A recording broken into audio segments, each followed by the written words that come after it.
Listen carefully. The state is trying to intercept these recordings. We must not let it get into their hands, or Elaine will be in serious trouble.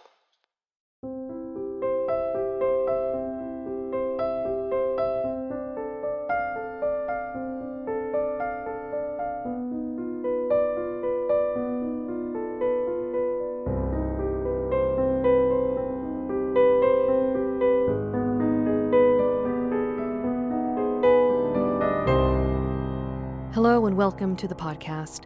I'm your host, Elaine Martínez. It's very quiet here at the dental clinic this evening. I haven't seen my friend and dental assistant Sam in over a week now, which means that I haven't seen anybody at all for over a week. It feels strange to speak, not only due to being out of practice, but also to be speaking into the unknown, about the unknown.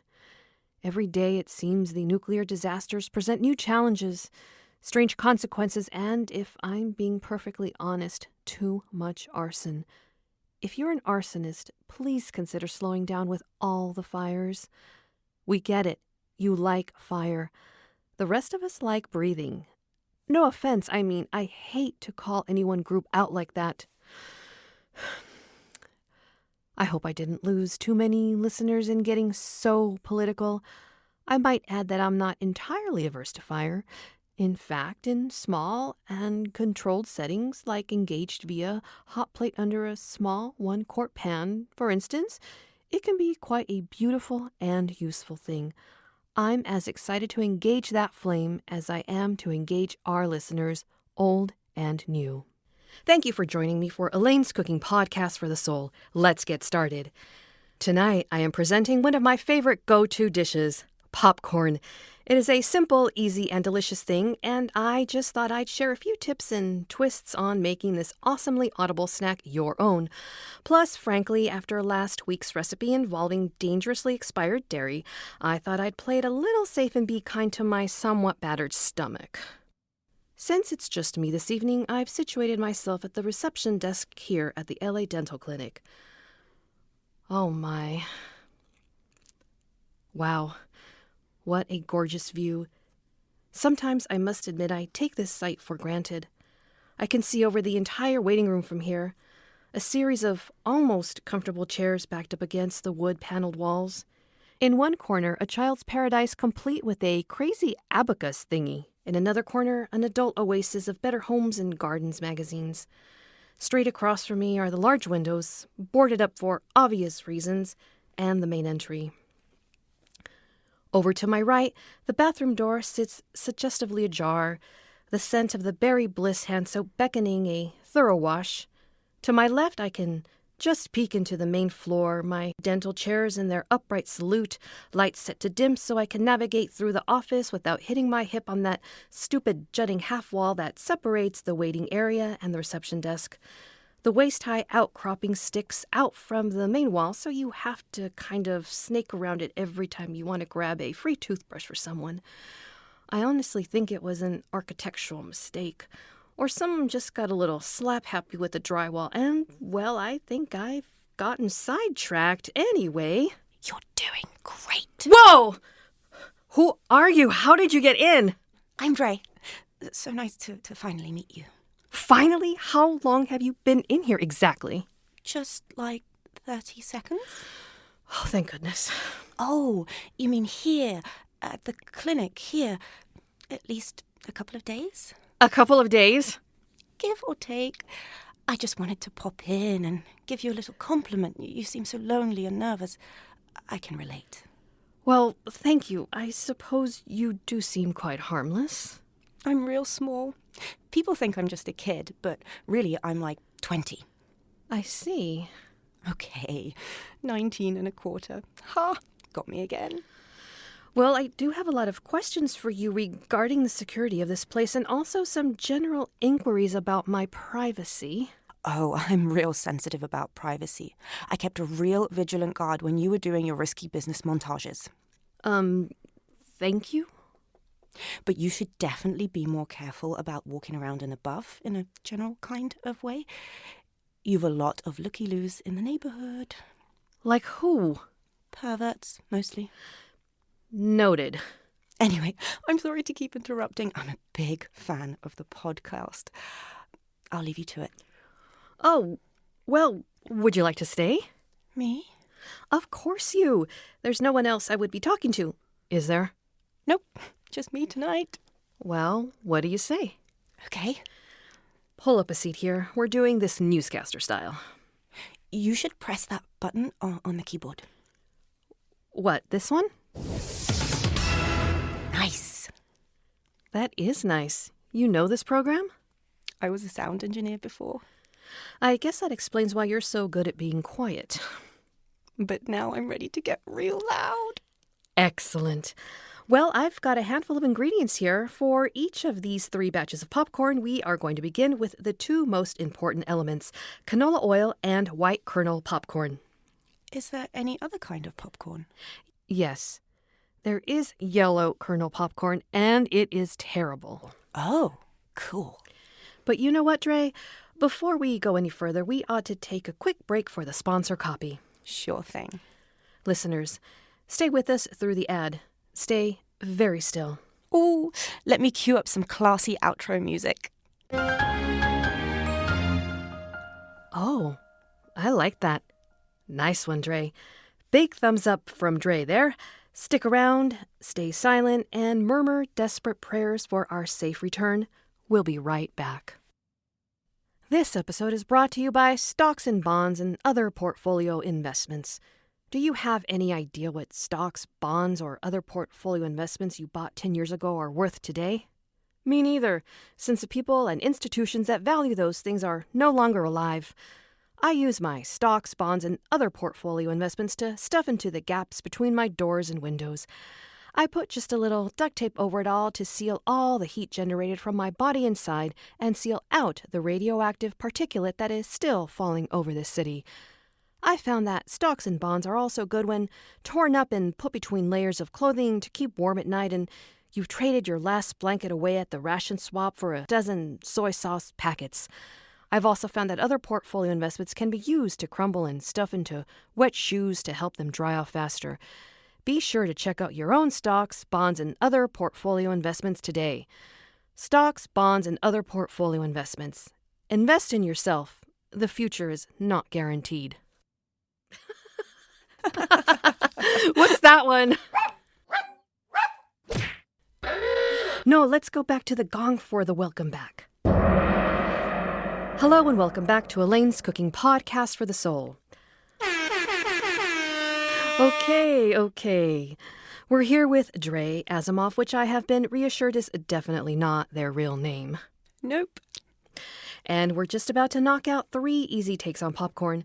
For all 3 recipes, we are using canola oil and white kernel popcorn, which we mentioned earlier. But I'm sure you're wondering how different these popcorns could possibly be? Well, for a savory staple, we'll use salt, pepper, and nutritional yeast. For a spicy sensation, we'll use just sriracha sauce and salt. And with the magic of white sugar and salt, we have kettle corn. Let's get started. Dre, would you please pour just 2 tablespoons of canola oil into this 1-quart saucepan? Sure thing. You want to use just enough oil to coat the bottom of the pan. If you have a larger pan, you might need a little more oil. For us, that's perfect. Let's get this hot plate running. Wonderful. Now that the oil is warming up, we'll throw in 1/3 cup of popcorn. Is that enough? It sure is. Again, just enough to cover the bottom of the pan. If the kernels are piled up on top of each other, they're not all getting the oil and the heat that they need to fully unfold. That looks great. Nice job, Dre. Thanks. And now we put the lid on snugly and wait. So, how long does this usually... Almost done. Once we can count to 2 without any kernels popping, it's done. Now we quickly remove it from the flame and empty it into this big bowl here. It smells so good. It does indeed. It reminds me of so many late nights as a child after being tucked in for the night, hearing the tinny plosives of kernels ricocheting as my mother treated herself to some stovetop popcorn and late-night reruns of Star Trek. Like mice hot on the scent of cheese, me and my siblings would poke our hopeful noses out and either be rushed back into bed or welcome under her arms, depending on the quality of the Star Trek episode, I suppose. Maybe that is why this fibrous snack stayed with me throughout my life. What fond memories do you have tied to this food, Dre? Just eating it, mostly. Right. Anyway, let's get started on the first setup. Elaine? Yes, Dre? I hate to interrupt or tell you how to run your podcast, but your episodes generally last 15 to 20 minutes, and if you make separate popcorn batches for each of those recipes, you'll definitely go beyond that. So, I was going to say, maybe we split this plain, fresh-popped popcorn into 2 bowls and knock out recipes 1 and 2, then get started on the third and final batch. Wow, you are both efficient and wise, and I value your input. Let's do exactly that. Is that about evenly divided, you think? Yes, but can I say one more thing? By all means. I'm having a really good time here. Oh, you are so sweet. I've really enjoyed having you here too, Dre. Now in your bowl, you're just going to drizzle the tiniest bit of canola oil all over the top there. Like that? A little more. Perfect. Now, the rest is really simple. I always do a lot of salt, a lot of fresh cracked pepper, and, as you might expect, a lot of nutritional yeast. And for your bowl? For mine, it's even easier. Just a generous squirt of the sriracha sauce and some salt. Should we dig in? Let's do it. This is so good. May I? Only if I can try yours. Wowee. You season this just perfectly, Elaine. The secret is to add extra salt, extra pepper, and extra nutritional yeast. So wise. Well, what do you say we top off this magical evening with a dessert popcorn? I've got nowhere else to go. I guess that's something. As long as you're squatting here, do help yourself to the, whatever we have here that you may want. I know we have a surplus of floss and those cone-shaped water cups. The nuclear apocalypse has not done anything to inspire the use of either, so have at it. Thanks, Elaine. Full disclosure, I have been using your toilet paper. I knew we were going through an inconceivable amount. I definitely owe Sam an apology, but boy am I glad not to be entirely wrong. I do a lot of dusting at night to kind of make up for it. I've noticed that too, although I wasn't sure if that was related to the nuclear event or not. You've more than earned the right to use our toilet paper. Thank you for keeping on top of the dusting. Speaking of dusting, let's get a dusting of salt and sugar onto our final batch, our simple kettle corn recipe. Nice segue, Elaine. Such a pro. Thanks. Same start as the first batch? Nearly, but not quite. We add 2 tablespoons of canola oil, and then we add in a tablespoon of white sugar straight into the saucepan with it. We add half a cup of popcorn immediately after. Oh, so as the popcorn unfolds, it's getting coated immediately in sugar. Exactly. Now, we do have to keep a closer eye on this one towards the end. I take this off the heat a little early because that sugar will burn, and it is not the easiest thing to scrub down. I got this one. Gotcha. All right, so now that we've got this batch in the big pumpkin-shaped bucket we normally put out for Halloween, we just add salt. And that's kettle corn, folks. I love sweet and salty things. Me too. It's a wonderful way to kind of shake up that popcorn routine. I must say, having you here proved to be a pretty wonderful way to shake up my own routine as well, Dre. Thanks for being here. It was absolutely my pleasure. I can't believe I got to be part of this deluxe episode. My parents are going to flip. Oh my. Are they fans? No, they're just real supportive and good at tone matching. Well, maybe you could share this episode with them. Maybe I will, Elaine. Thank you so much for letting me hang out with you.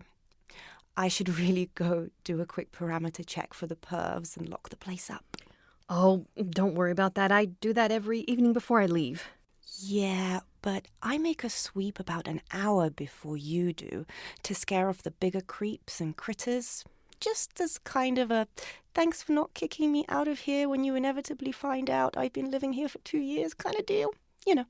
2 years? But the nuclear events all happened just a few months ago.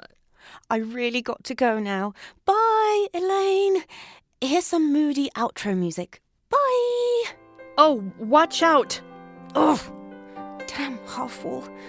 See you around. Yes, I suppose you will. Folks, life is full of mysteries. All too often, those mysteries include such things as when our chicken livestock will stop producing only double-yolked, blood-filled eggs. Or if we'll ever see another season of The Bachelorette. Or who exactly is watching us go about our daily business and nightly routines. Yes, there is so much to ponder and so much yet unknown. I wouldn't think it wise to presume every mystery is beautiful or that every secret is worth knowing, but I still hold by the belief that some are. Even in the face of senseless power grabs and the semi-sentient propaganda robots we call administrators, we are discovering ourselves along the way. Thank you for joining me this week. Nobody knows what the future holds, but I hope you'd at least like to tune in next week for another delicious recipe, as yet unknown. This has been Elaine's Cooking Podcast for the Soul. I'm Elaine Martínez. Not crying, hugging you. Good night. This episode of Elaine's Cooking for the Soul was written and directed by Allison Slice and produced by Mackenzie Mazzell. This show is brought to you by the Period Network. Story by Allison Sliceman. Elaine Martínez was voiced by Rosa Delgado. The part of Dre was played by Nika Khitrova. You can follow Nika on Instagram and Twitter at Nika Khitrova. That's NikaKhitrova. The Courier bravely transporting Elaine's episodes was voiced by Raechel Wong. Logo design by Edna Mode. Fictional, but true. Special thanks to Jason Smith, Jeanette O'Connor, and the Boyle Heights Arts Conservatory. Elaine's Cooking for the Soul now has a Patreon. If you feel like supporting the show with $1, $5, or even more, go find us over at patreon.com. Patrons get to hear our guest interviews and enjoy other exclusive Elaine's content, and it's just a great way to connect with us and support what we're doing. If you're still alive and listening, that's great news! Please rate, review, subscribe, and share this podcast with your fellow survivors. It's the only way anyone will know we still exist, or at least did exist at some point. You can also follow Elaine on Twitter at Elaine's Cooking or on Instagram at Elaine's Cooking. You can email us at elainemartinez.dds@ladentalcare.org. Every recipe we use is achievable with a can-do attitude, a stovetop, and approval from the interim government. We'd love to hear your apocalyptic recipe ideas and see your attempts at what we've cooked up this week. Remember, boil your water and never give up. Until next time. Keep your brain on, and remember what we have to lose. People will believe anything they hear. But there are still objective truths out there. We must be balanced, critical, and empathetic. So keep listening, keep living, and keep safe. And find us again next week.